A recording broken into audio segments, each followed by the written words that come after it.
이 몸을 온전히 주님께 바쳐서 주님만 위하여 늘 살겠네. 아멘. 우리 고백이 될 수 있기를 원합니다. 내 마음과 정성을 다하여서 찬양하겠습니다.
왕이신 나의 하나님, 내가 주를 높이고 영원히 주의 이름을 송축하리이다.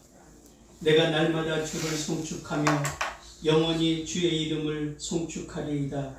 여호와는 위대하시니 크게 찬양할 것이라. 그의 위대하심을 측량하지 못하리로다. 대대로 주께서 행하시는 일을 크게 찬양하며 주의 능한 일을 선포하리로다. 주의 존귀하고 영광스러운 위엄과 주의 기이한 일들을 나는 작은 소리로 읊조리리이다. 사람들은 주의 두려운 일을 권능을 말할 것이요 나도 주의 위대하심을 선포하리이다. 그들이 주의 크신 은혜를 기념하여 말하며 주의 의를 노래하리이다. 여호와는 은혜로우시며 긍휼이 많으시며 노하기를 더디하시며 인자하심이 크도다. 여호와께서는 모든 것을 선대하시며 그 인자하신 모든 것에 긍휼을 베푸시는도다. 여호와여, 주께서 지으신 모든 것들이 주께 감사하며 주의 성도들이 주를 송축하리이다. 살아계신 하나님, 하나님의 놀라운 은혜 가운데 구원의 은총을 입은 거룩한 주의 백성들이 하나님의 날에 하나님의 전에 모여 예배합니다. 우리의 이 예배를 기뻐 흥명하여 주시고 또 우리가 이 땅 가운데 주의 나라를 선포하며 드러낼 수 있는 믿음의 삶을 살아가기 부족함이 없도록 역사하여 주시옵소서. 예배 시종을 주께 의지합니다. 홀로 영광 받아 주시기를 간절히 바라고 원하며 우리를 구하신 예수님의 이름으로 기도드리옵나이다. 아멘.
신약성경 야고보서 2장 14절에서 26절 말씀 한 목소리로 같이 읽겠습니다.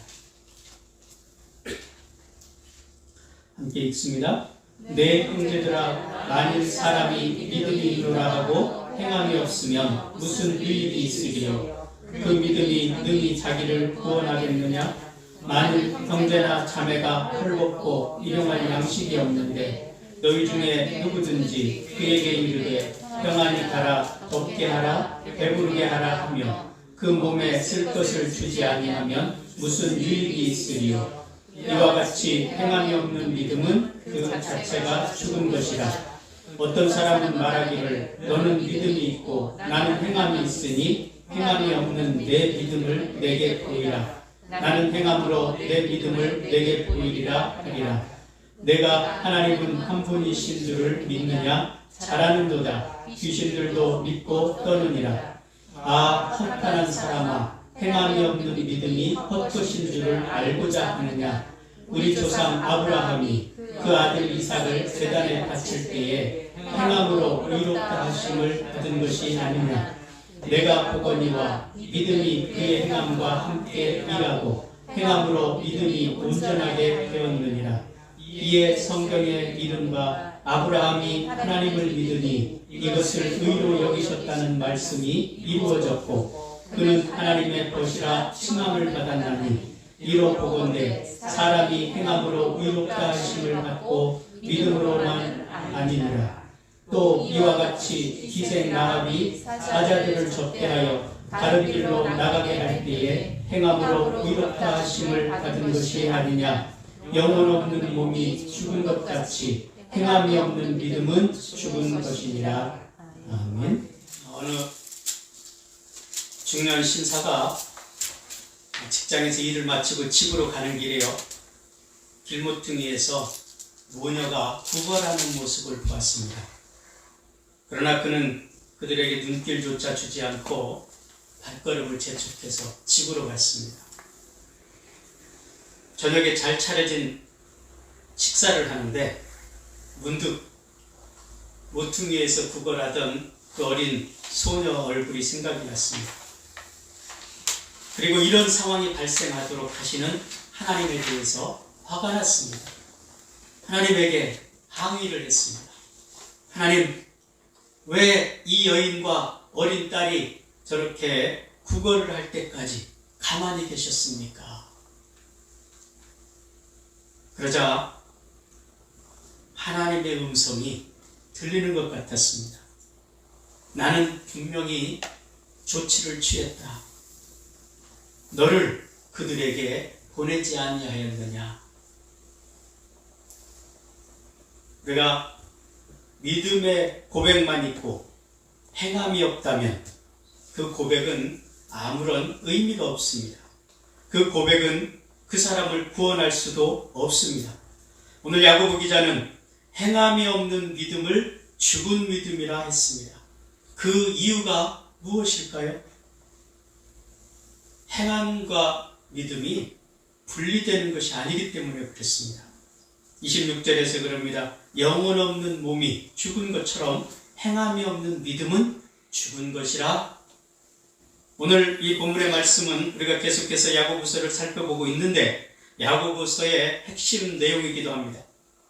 이것은 우리의 영혼과 몸의 관계를 생각해 보면 알 수가 있습니다. 우리가 살아있으면 살아있다는 것은 우리의 영혼이 내 몸에 있다라는 것입니다. 그 둘이 분리되면 그것을 가리켜서 우리는 죽음이라고 이야기합니다. 믿음과 행함도 그런 관계라는 거죠. 행위 없는 믿음만 가지고 있다면 살아있다고 말할 수 없다는 것입니다. 이 말씀에서 이 야고보가 강조하는 것은 믿음과 행함입니다. 예수님을 믿는다는 이 고백에는 자기 십자가를 지고 자신이 이루어야 될 사명을 감당하는 것이 포함되어 있습니다. 우리의 믿음은 단순히 예수님에 대한 지식적으로 인정하는 것이 아니라 예수님을 내 삶의 주인으로 모셔드리는 것입니다. 그리고 예수님께서 말씀하신 대로 우리가 살아가는 것입니다. 이제는 내 마음대로 살지 않고 주님의 명령을 따라서 살겠습니다. 이 고백이죠. 어떤 사람은 말하기를 너는 믿음이 있고 나는 행함이 있으니 행함이 없는 너의 믿음을 내게 보여라. 나는 행함으로 내 믿음을 내게 보이리라. 오늘 18절에서 그렇게 말씀하죠. 믿음의 진정성을 증명하라고 말하는 것입니다. 그렇죠. 우리는 서로가 믿음이 어떤지를 모릅니다. 본인밖에 몰라요. 오늘 야고보 기자가 말하는 것이 그겁니다. 여러분이 믿음이 있습니까? 그러면 그 믿음이 무엇인지를 보여주십시오. 행함으로 보여주십시오. 행함이 없는 믿음은 소용이 없다는 거죠. 행함과 믿음이 같이 있을 때 그의 행함을 통해서 믿음이 드러나는 것입니다. 여러분 어렸을 때부터 많은 질문을 받아봤을 것입니다. 닭이 먼저일까요? 알이 먼저일까요? 여러분 결론을 내리셨습니까? 닭이 먼저인가요? 알이 먼저인가요? 네? 닭이 먼저요. 왜 그렇게 생각하시는데요? 닭이 없으면 알이 나오질 않잖아요. 알이 없으면 닭이 안 생기잖아요. 글쎄, 그게 그거네. 그게 성경은 닭이 먼저라고 합니다. 창세기 1장 25절에 보면 땅에 짐승과 가축을 만드셨다 그랬습니다. 그러면 믿음이 먼저입니까? 행함이 먼저입니까? 오늘 17절 말씀에서 이와 같이 행함이 없는 믿음은 그 자체가 죽은 것이라 그렇게 말하고 있습니다. 믿음이 행함을 앞서고 있음을 이야기합니다. 믿음은 하나님께서 우리에게 예수 그리스도의 십자가 부여를 통해서 주시는 것입니다. 그 은혜를 입은 사람들이 행함으로 그 믿음을 나타내는 거죠. 근데 이 칼빈주의에서는요, 오직 믿음으로를 강조하고 있습니다. 그러니까 상대적으로 행함은 약화되었습니다. 심지어 종교개혁자였던 이 마틴 루터조차도 믿음을 강조하고 있다 보니까 이 야고보서를 소중하게 생각하지 않았습니다. 그래서 야고보서를 별로 설교를 안 했어요. 이 믿음이 우선이 되어지는데 이 믿음을 무엇으로 보여줄 거냐라는 거죠. 여러분들이 스스로가 나 믿음이 있습니다 이야기하는데 내 가지고 있는 이 믿음을 무엇으로 보일 것이냐라는 거죠. 야고보 기자는 행함으로 자신의 믿음을 보이겠다고 이야기합니다. 그러면서 너희의 행함이 없는 그 믿음을 보이라는 거죠. 왜 이런 말씀들이 있는가? 이 말씀은 예수를 잘 믿는 사람들에게 주시는 것입니다. 당시의 고린도 교회라든지 에베소 교회라든지 이런 이방 교회들을 중심으로 해서 성도들이 은혜를 많이 받았습니다. 그래서 방언도 하고 예언도 하고 각종 은사를 행했습니다. 그렇게 은사를 행하는데 교회에 거짓 교사들이 들어와서 사도 바울이 전한 복음의 진정성을 훼손했습니다. 그래서 사도 바울이 오직 믿음으로 구원을 받는다는 것을 강조했는데 거짓 교사들이 와서 오직 믿음으로만 구원을 받는 것이 아니라 율법도 행해야 된다고 말하고 있습니다. 그래서 이제 혼란이 오기 시작하는 것. 무엇이 옳은지. 그래서 로마서에서 말하는 오직 믿음으로 구원을 받는다는 이 말씀을 잘못 이해했습니다. 그래서 행함을 소홀하게 생각한 거죠. 무엇보다도 성도들의 신앙이 형식화되어 가기 시작한 겁니다. 그래 나는 믿음으로 구원받는데 뭐 내가 육체적으로 열심히 노력하지 않는다고 구원을 받지 않는 것이 아닌데 그러면서 신앙 경험이 화석화 현상이라고 말합니다. 굳어져 버리는 거예요, 신앙이. 초대교회에 주님이 재림하신다라는 그 말씀으로 인해서 신앙이 뜨거웠습니다. 근데 예수님께서 1세기가 지나도 오시지 않는 거예요. 그러니까 그들의 믿음이 점점 식어지고 화석화가 되었습니다. 그래서 야고보는 그런 믿음을 가지고 있는 그런 연약한 신앙을 가지고 있는 성도들을 향해서 이 메시지를 전하는 것입니다. 여러분들이 믿음이 있다고 말하는데 여러분의 그 믿음을 무엇로 보여주시겠습니까? 묻고 있는 것이죠. 앞에서 예수님께서도 산상수훈에서 비슷한 말씀을 하셨습니다. 마태복음 7장 21절에 보면 나더러 주여 주여 하는 자마다 다 천국에 들어갈 것이 아니요 다만 하늘에 계신 내 아버지의 뜻대로 행하는 자라야 들어가리라. 교회 안에서 기도도 열심히 하고 간증도 하고 신앙생활을 나름대로 열심히 한다고 하는데 결정적으로 구체적인 행함이 없다면, 삶으로 그 신앙이 드러나지 않는다면 그것이 믿음에게 있느냐? 그런 것입니다. 야고보는 오늘 그것을 구체적으로 예를 들어서 설명을 하고 있습니다. 15절에서부터 16절에 보면 만일 형제나 자매가 헐벗고 일용할 양식이 없는데 너희 중에 누구든지 그에게 이르되 평안히 가라, 덥게 하라, 배부르게 하라 그러면서 그의 몸에 쓸 것을 주지 않으면 그게 무슨 소용이 있느냐라고 이야기합니다. 초대교회 공동체는요, 실제적으로 가난하고 어려운 지체들이 굉장히 많았습니다. 이유가 있었습니다. 그들의 가난은 예수님의 십자가와 맞바꾼 가난입니다. 예수님을 믿으면 사회생활을 제대로 할 수 없기 때문에 가난해질 수밖에 없습니다. 그래서 그들이 아무것도 할 수 없어요. 그래서 교회에 모였습니다.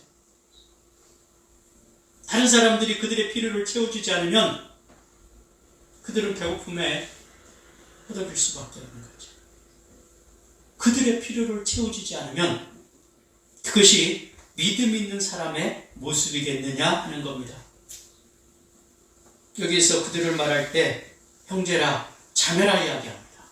형제는 누구입니까? 자매는 누구입니까? 가족이에요. 그것을 강조하고 있는 것을 우리가 주목해야 될 필요성이 있습니다.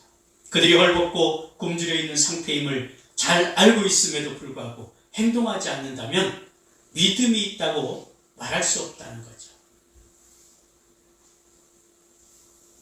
먹을 것이 없어서 배고파하는 사람들에게 어디에 가면 놀부부산집이 있는데 맛있습니다. 가서 드세요. 그렇게 알려주는 것이 무슨 의미가 있느냐는 겁니다. 주위에 떨고 있는 사람에게 겨울철에는 오리털 장가가 최고입니다. 소개해 주는 것, 무슨 의미가 있느냐는 거죠. 배고픈 사람에게 음식점이 어디 있는지 알려주는 것, 추운 사람에게 어떤 옷을 입어야 따뜻한지 알려주는 것, 아무 의미가 없다는 거죠. 오늘 어쩌면 우리의 신앙 안에 이렇게 말잔치로 끝나는 그런 모습이 있지 않은지 우리는 돌아보지 않을 수가 없습니다. 지금 코로나19 때문에 전 세계가 어려움을 겪고 있습니다. 우리나라에서도 어려운 이 국민들의 소비 진작을 위해서, 또 나은 삶을 살아가기 위해서 재난 지원금을 주는 문제로 지금 시끄럽습니다. 이 총선 전에는 다 줄 것처럼 이야기하더니 총선이 끝나니까 얘기가 또 달라져요.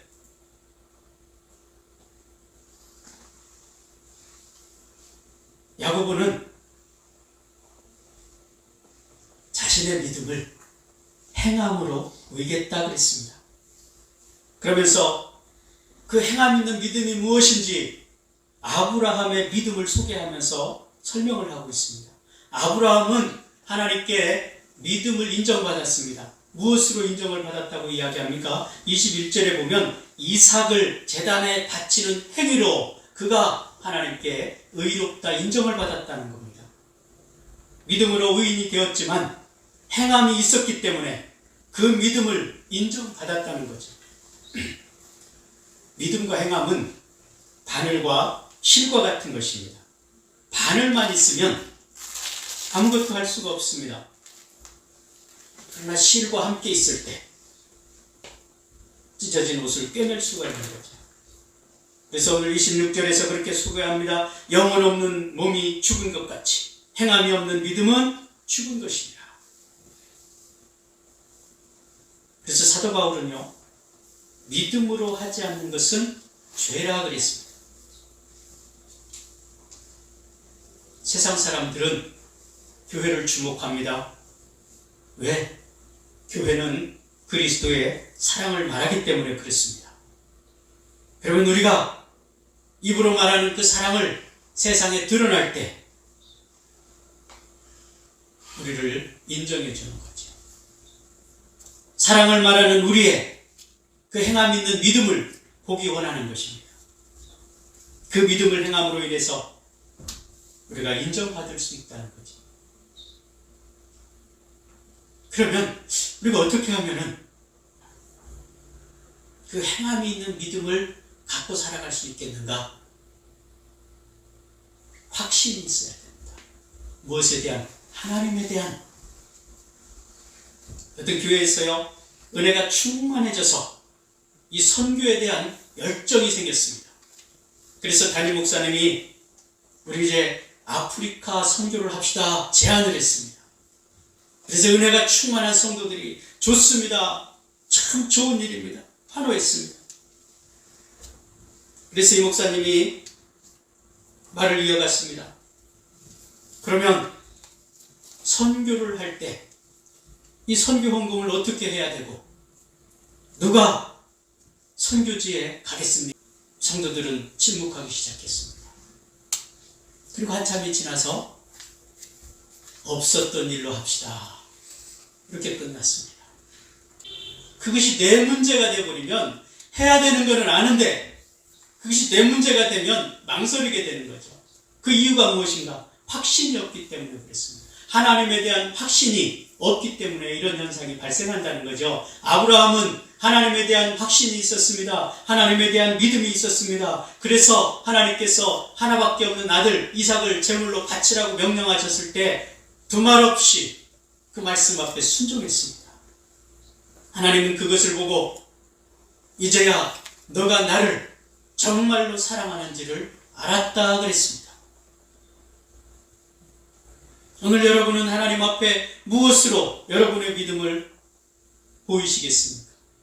혈류병을 앓던 여인이 예수님의 옷가에 내가 손만 대어도 내 병이 나을 것이라는 확신이 있었습니다. 그래서 많은 군중들 틈 사이를 들어가서 예수님의 옷자락에 손을 대을 때 그의 병이 치유받았습니다. 이스라엘 백성들이 가나안 땅에 들어가서 첫 번째 전투를 하기 시작합니다. 처음 만난 곳이 철옹성과 같은 여리고성이었습니다. 칼과 창을 들고 방패를 들고 투구를 쓰고 전쟁에 나가야 될 이스라엘 백성들에게 하나님께서 명령을 하셨습니다. 너희는 여리고성을 돌아라. 이게 무슨 이야기입니까? 적들은 지금 무기를 들고 준비하고 있는데 전쟁할 준비를 하고 있는데 하나님께서 이스라엘 백성들에게 칼과 창을 주지 않으시고 성을 돌라는 거예요. 그러나 머리로는 이해할 수 없을지 몰라도 하나님께 대한 확신이 있었기 때문에 하나님이 명령하신 대로 이스라엘 백성들이 순종했습니다. 그들의 믿음을 표현한 거죠.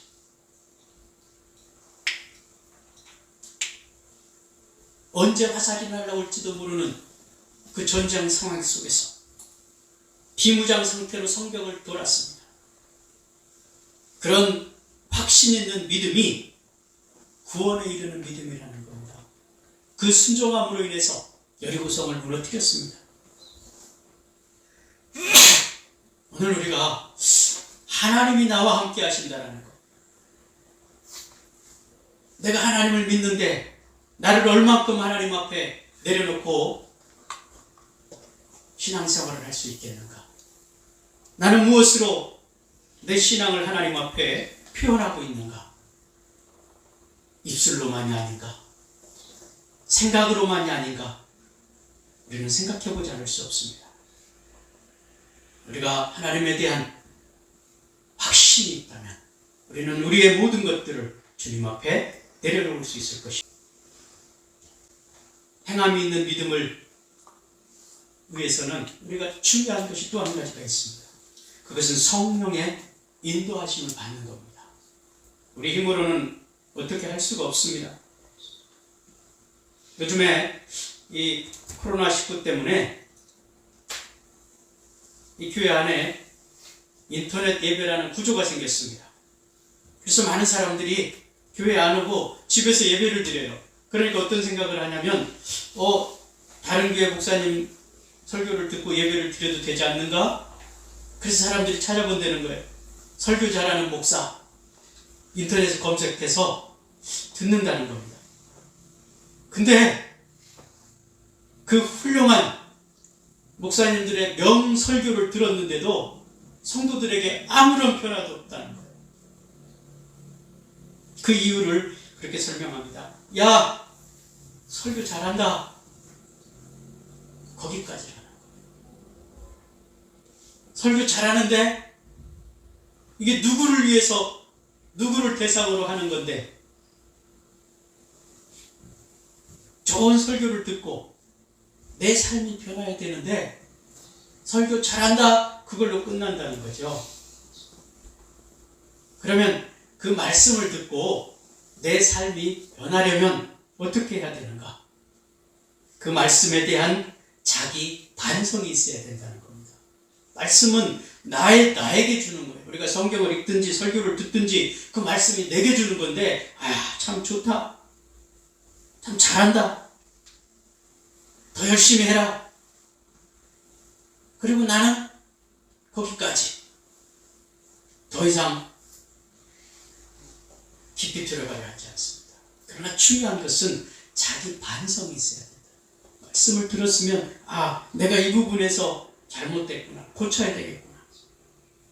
그리고 바른 삶을 살기 위한 계획을 세우고 행동을 해야 됩니다.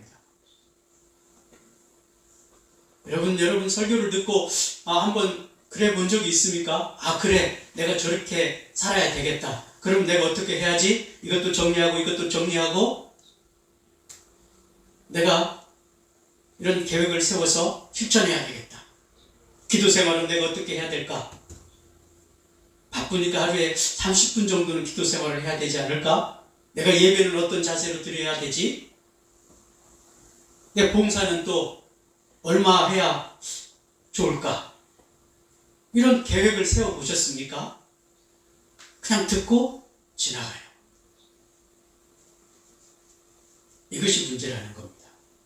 하나님의 말씀을 들었으면, 읽었으면 그 말씀에 대해서 자기 반성이 일어나고 또 그 말씀을 통해서 내가 내 삶을 어떻게 바꿔야 되겠다, 계획을 세워야 된다는 거죠. 그리고 그 계획대로 실천해야 되는 겁니다. 그런데 설교를 듣고 자신의 이기적인 잘못된 행동을 고쳐보려고는 하지 않고 잘한다, 다음 주에는 어떤 목사가 더 설교를 잘하나 들어보자, 이러면 아무런 의미가 없어요. 이것은요, 우리의 이기적인 모습을 그대로 보여주는 겁니다. 이게 비단 여러분들만이 아니죠. 저도 마찬가지예요. 제가 설교를 하면서도 이렇게 계획하고 준비하고 나 그렇게 살아야지, 별로 그렇게 하지 못합니다. 부끄러운 일이죠. 이게 우리 죄성을 가진 인간의 모습이 아닌가 싶습니다. 그런 이야기가 있어요. 조종사하고 3명의 승객이 탄 이 경비행기가 하늘을 날다가 고장이 났습니다. 그런데 문제는 그 비행기 안에 낙하산이 3개밖에 없어요. 사람은 4명이 있습니다. 승객이 우주과학자 1명, 그리고 나이 드신 할아버지 1분, 그리고 학생, 조종사까지 4명이 있습니다. 한 사람은 낙하산이 없어서 죽어야 돼. 그래서 조종사가 말했습니다. 나는 이제 곧 제트항공기 조종사가 되어서 중요한 임무를 수행해야 하기 때문에 여기서 죽으면 안 됩니다. 그리고 낙하산을 하나 가지고 뛰어내렸습니다. 이 조종사가 낙하산을 메고 뛰어내리자 이번에는 과학자가 말했습니다. 나는 우리나라에서 없어서는 안 될 중요한 사람입니다.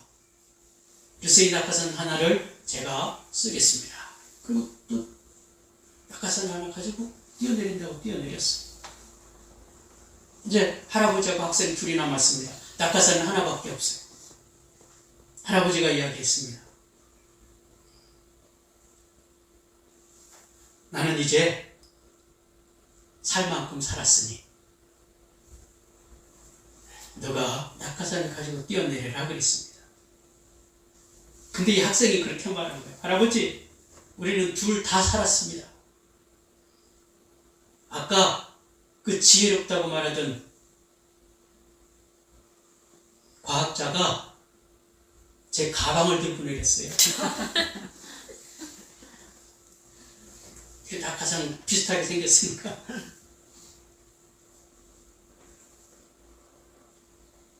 우리가 얼마나 내 중심적으로 생각하고 판단하고 행동하는지, 하나님의 말씀이 주어져도 전혀 바꿀 생각이 없어요. 내 중심적입니다. 조종사는 조종사 나름대로 자기가 중요하고 필요하기 때문에 낙하산을 써야 되고, 과학자는 과학자 나름대로 자기가 중요하다고 생각하기 때문에, 그러나 그것이 자기 이기적인 생각에서 나오는 것이라는 겁니다. 행함이 없는 것은 마치 그런 것 같아요. 저 유럽의 아름다운 집들의 설계도를 가지고 있습니다. 많이 가지고 있습니다. 또 더 좋은 설계도를 계속해서 찾아다녀요. 내 이런 집을 지어야지. 근데 정작 집을 지을 연장을 들지 않습니다. 오늘 우리의 믿음, 내가 하나님을 사랑하고 교회를 사랑하고 하나님에 대한 열정이 있는 것, 이것을 행함으로 보이려면 설계 도면을 펼쳐놓고 망치를 들고 못을 박는 것을 시작해야 되죠. 우리의 믿음은 어느 날 하나님께서 주셨습니다. 내가 원하든지 원치 않든지. 그래서 오늘 저와 여러분이 여기서 함께 예배를 드리는 거예요. 그러나 그 믿음이 성장하고 능력이 나타나려면 많은 수고와 노력이 있어야 되는 겁니다. 그래서 예수님께서 내 십자가를 지고 나를 따르라 그랬습니다. 사도 바울은 하나님의 말씀에 자기를 복종시킨다 그랬습니다. 그냥 되는 게 아니라, 내가 믿음이 있다고 내 믿음이 그냥 자동으로 되어지는 게 아니고 나를 하나님 말씀 앞에 복종하는 겁니다. 그리고 그 말씀으로 인해서 내가 조금이라도 느낌이 있다면 그 말씀대로 살려는 계획을 세우라는 거죠. 그리고 할 수 있는 대로 실천하라는 겁니다. 그게 점점 쌓이면 그것이 우리의 성화의 단계로 들어가고 예수님을 닮아가는 과정이 된다는 겁니다. 운전을 잘할 수 있는 방법은 무엇일까요? 운전을 잘하려면 어떻게 해야 되는가? 우리 김현승 목사님이 한때 운전을 해보시겠다고 하더니 지금은 아무 소리 안 하십니다. 면허증이 있다고 운전을 할 수 있는 게 아니잖아요. 운전을 잘할 수 있는 방법은 하나밖에 없어요. 많이 타보는 겁니다. 그래서 우리가 부딪혀도 보고 그래야 실력이 들어요. 행함이 있는 믿음은 예수님처럼 살아보는 겁니다. 예수님이 습관처럼 기도하셨습니다.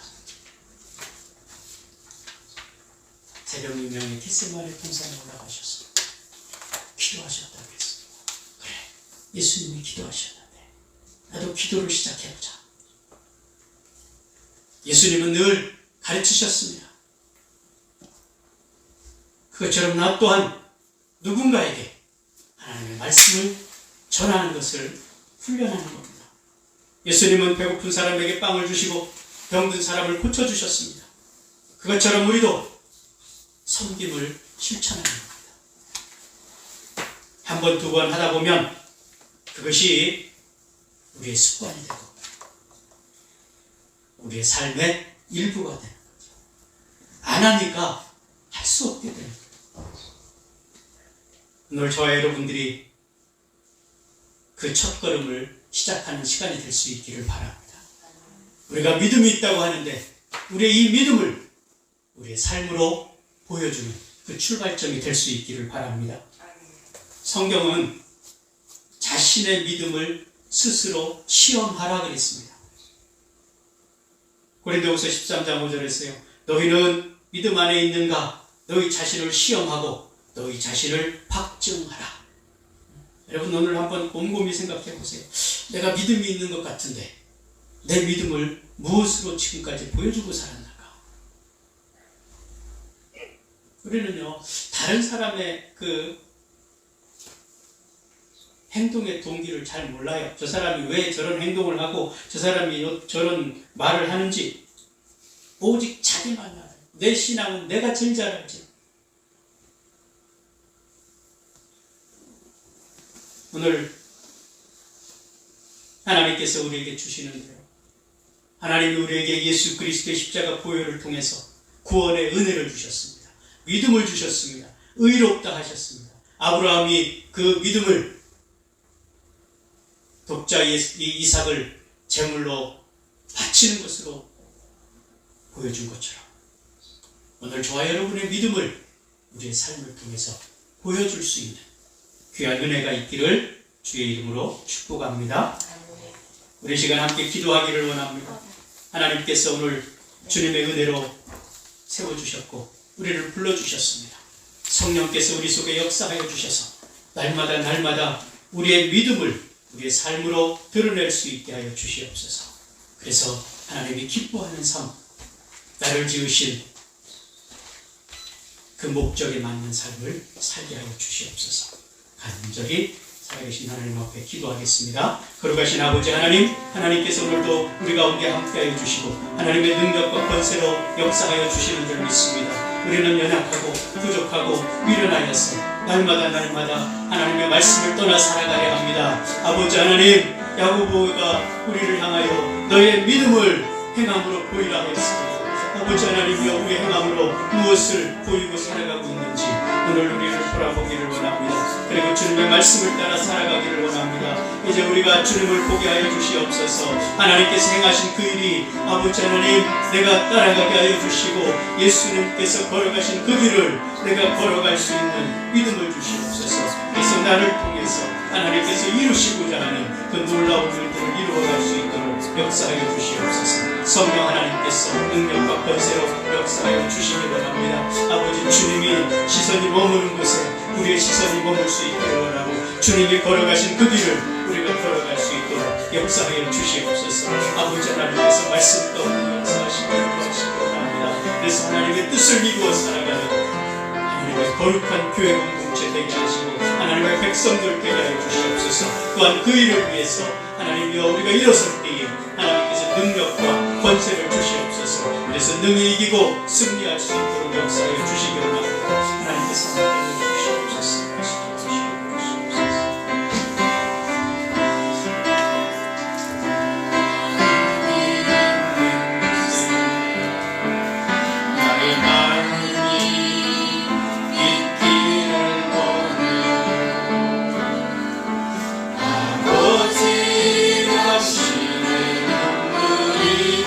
해주시옵소서.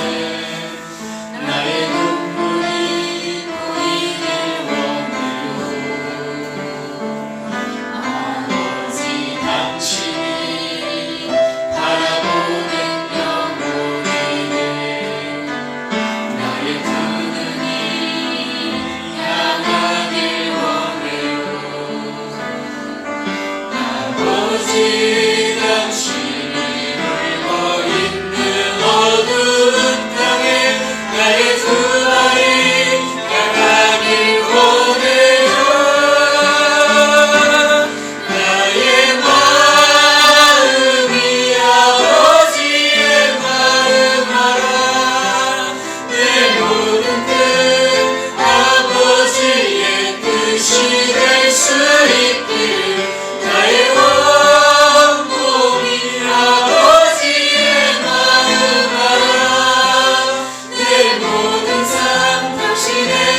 살아갈 수 없으며 하나님의 은혜가 아니면 우리가 천국 백성으로 살아갈 수 없습니다. 오늘 그 놀라운 은혜를 입은 주의 백성들이 살아계신 하나님 앞에 예배합니다. 하나님의 능력과 권세와 놀라운 은총으로 역사하여 주셔서 우리가 성도로서의 삶을 온전히 살아가기에 부족함이 없게 하여 주시옵소서. 오늘 예배하는 중에 귀한 예물 드렸습니다. 하나님, 우리가 이 예물 드리는 것은 쓰고 남아서 드리는 것이 아니라 하나님의 것을 구별하고 하나님의 뜻을 이루며 하나님의 나라를 확장시키기 위해서 드려지는 것입니다. 하나님, 드리는 손길 가운데 넘치는 복으로 채워주시옵소서. 그래서 하나님 앞에 예물 드리는 손길들 가정마다 넘치는 복으로 채우셔서 내 손이 수고한 대로 열매를 거둘 것이라 말씀하셨습니다. 하나님, 우리가 수고한 대로 열매를 거두게 하여 주시고 수고하고 애쓰고 노력하지만 다른 곳으로 흘러가지 않도록 역사하여 주시기 원합니다. 또 건강을 지켜주시옵소서. 하나님, 육체의 강건함으로 인하여 우리가 하나님께 온전함으로 예배할 수 있도록 역사하여 주시기 원합니다. 하나님의 것을 구별하여 드린 주의 백성들 가운데 함께하여 주시고 주 영광을 드렸습니다. 하나님의 복음이 땅 끝까지 선포되는 일에 헌신되기를 원하여 선교 예물을 드렸습니다. 더 많은 선교 사역을 감당할 수 있는 교회 되게 하여 주시옵소서. 교회를 위하여 교회 사랑 헌금을 드렸습니다. 하나님의 교회를 사랑할 수 있는 믿음이 있게 하시고 마음이 있게 하시고 하나님의 은혜로 역사하여 주시옵소서. 또 우리 교회를 바라보고 여러 곳에서 많은 사람들이 예물을 드립니다. 하나님, 그 예물 기뻐 받아 주시고 하나님께서 그들에게도 넘치는 복과 은혜로 채워주시기를 간절히 바라고 원하옵나이다. 지금은 우리 주 예수 그리스도의 은혜와 하나님 아버지의 크신 사랑하심과 성령의 내주 교통하시고 역사하시니 오늘 살아계신 하나님 앞에 온전함으로 예배하고 돌아가는 주의 백성들 위에와 그들의 가정 위에 지금으로부터 영원토록 함께 있을지어다. 아멘.